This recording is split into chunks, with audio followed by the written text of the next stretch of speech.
Another option, which I always like working for myself, if you start your own business,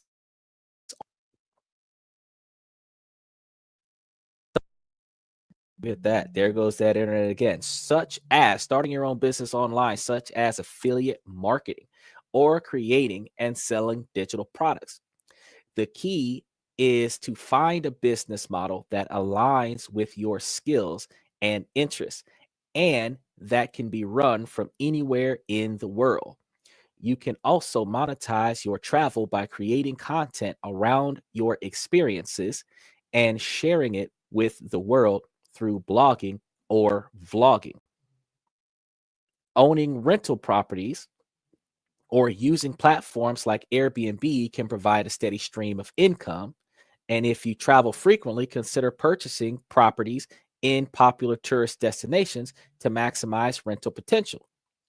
One of the downsides that I've noticed about Airbnbs is that either you have to clean those properties or you've got to pay a cleaning service, which means that the difference between them maintaining the property and your profit margin is going to cut into, but you can still do it. Plenty of people make millions off of uh Airbnb setups, where a lot of them actually rent the property from the owner of the property, sublet it to somebody else, pay somebody else to clean the property. So the person that's got the Airbnb is making a little bit of money just by networking, but they can network themselves into a massive profit without having to do too much of anything other than create a bunch of listings.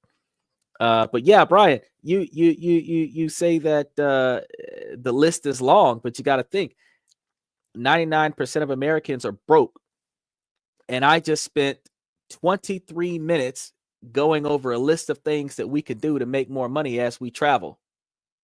You say, yeah, but still fine. Hey, it's all good. It's always good to be fine, man. Even when you feel alone, you're not alone because you always got me. You could just log into the podcast. He said, how many on that list that you do yourself is what I'm saying? Well, let's see.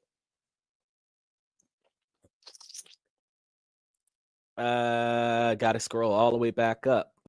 I'm going to put this on so that I can look fancy, so that I can sit here and talk about ways for you to make money while I'm broke as fuck. Bro, all I own are expensive suits because I don't waste time spending money on shit that's not going to get me into some of the VIP places.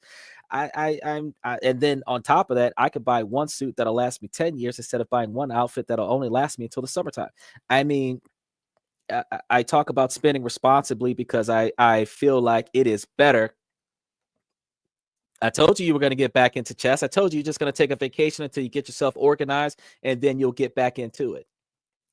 But yeah, Brian, I talk about ways to save money, invest money. I talk about ways of cutting down your debt, cutting down your expenses, cutting down wastefulness, making bad decisions, including wasting money on bad dates, just so that you can entertain somebody else when they have no value in you, and you are literally not benefiting from them. I do all of these talks on this podcast that leads to us redirecting our money to something better. And then now I'm sitting over here saying, hey, we're going to be traveling the world. If we're traveling the world, if you can afford to travel the world, you should do it. But the best way for you to afford to travel the world is to not have a budget that exceeds your income.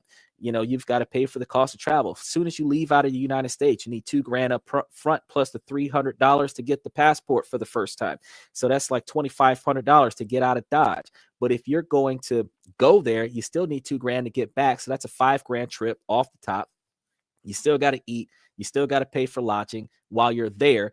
If you're coming back, you still got to pay for your standard of living here. So if your utilities and bills and everything like that is $5,000 to $10,000 a month, you're looking at a $20,000 vacation because $10,000 pays for you to stay here and $5,000 pays for you out there, and $5,000 gets you there and back. That's